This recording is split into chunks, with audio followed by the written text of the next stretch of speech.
हम लोग बात करते हैं प्रीवियस लेक्चर के आधार पर इलेक्ट्रोमैग्नेटिक रेडिएशंस।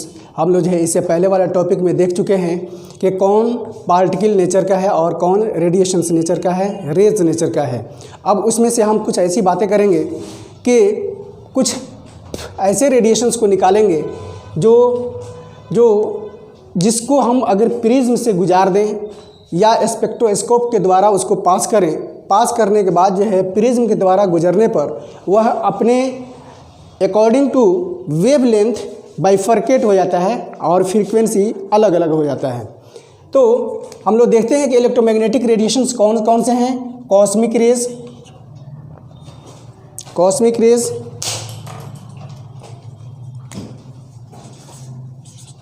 बंद कीजिएगा। Cosmic raise,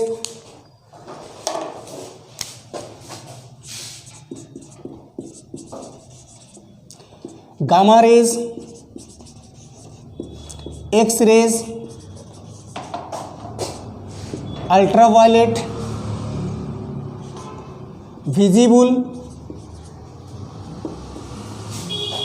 visible rays, IR, microwaves और रेडियो वेव्स। ये रेज हैं,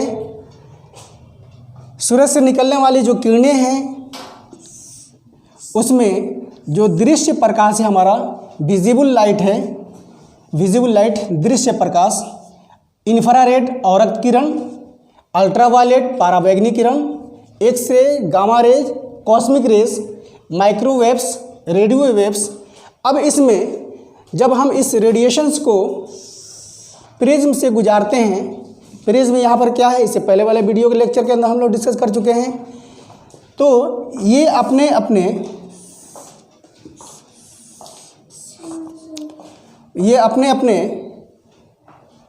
वेवलेंथ के अकॉर्डिंग टूट जाता है, बाइफरकेट हो जाता है, अलग अलग हो जाता है। हम यहाँ से केवल विजिबल रेडिएशंस के बारे में डिस्कस कर रहे हैं कि जब विजिबल लाइट को प्रिज्म के द्वारा गुजारते हैं तो गुजारने के बाद अकॉर्डिंग टू वेवलेंथ और फ्रीक्वेंसी ये बाइफरकेट हो जाता है, टूट जाता है अलग अलग रंगों में। सबसे पहला चीज़ ये यहाँ पर वॉयलेट,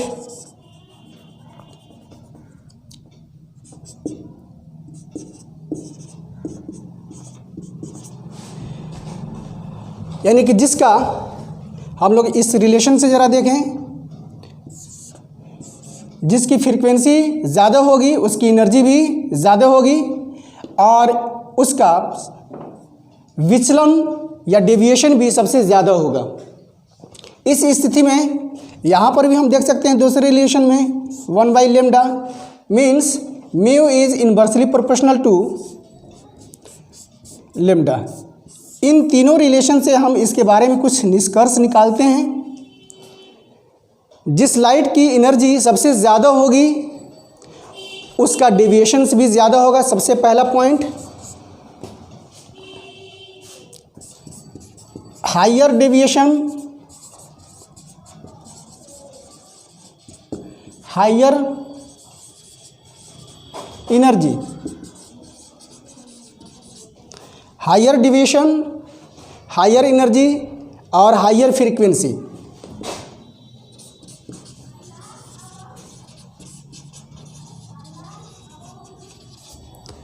दूसरा पॉइंट हम दे सकते हैं कि frequency is inversely proportional to wavelength means जिसकी फ्रीक्वेंसी ज़्यादा होगी उसकी एनर्जी हायर होगी, ज़्यादा होगी और उसका डेविएशन भी ज़्यादा होगा। यहाँ पर हम लोग जो देख रहे हैं कि दृश्य प्रकाश में विजिबल रेज के अंदर वायलेट का डेविएशन सबसे ज़्यादा है। इसका मतलब यह है कि इसका वेवलेंथ सबसे कम है। तो higher deviation, higher energy, higher frequency, lower wavelength. अब एग्ज़ाम के अंदर आपका पूछा जाता है कि जब विजिबल लाइट को, विजिबल में 7 रंगें होती हैं,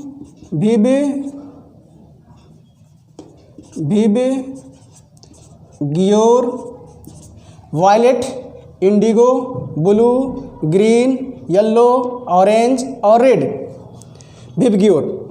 तो वायलेट की एनर्जी जो है सबसे ज़्यादा है, इसलिए इसका डिविएशन भी क्या होगा, ज़्यादा होगा, और उसके वेवलेंथ क्या होंगे, कम होंगे। सबसे ज़्यादा वेवलेंथ लेम्डा का मान यहाँ पर मैक्सिमम होगा और लेम्डा का मान यहाँ पर जो है मिनिमम होगा, कम होगा। या हम कह सकते हैं कि फ्रीक्वेंसी इसकी सबसे ज़्यादा होगी और इसकी फ्रीक्वेंसी कम होगी। इस रिलेशन के आधार पर हम यहाँ से निष्कर्ष निकाल सकते हैं। अब जो है हम लोग हेडिंग दिए हैं इलेक्ट्रोमैग्नेटिक स्पेक्ट्रम।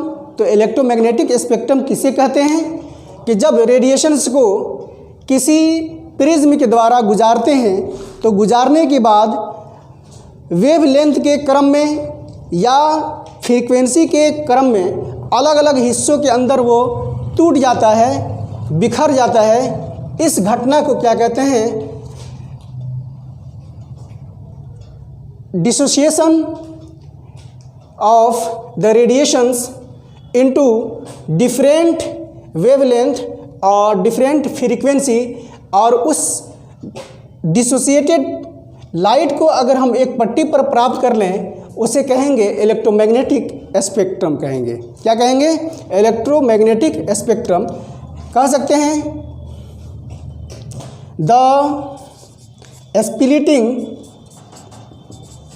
और dissociation of radiations, the splitting of radiations into its constituent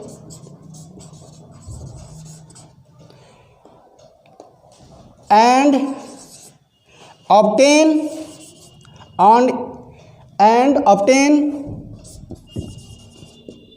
it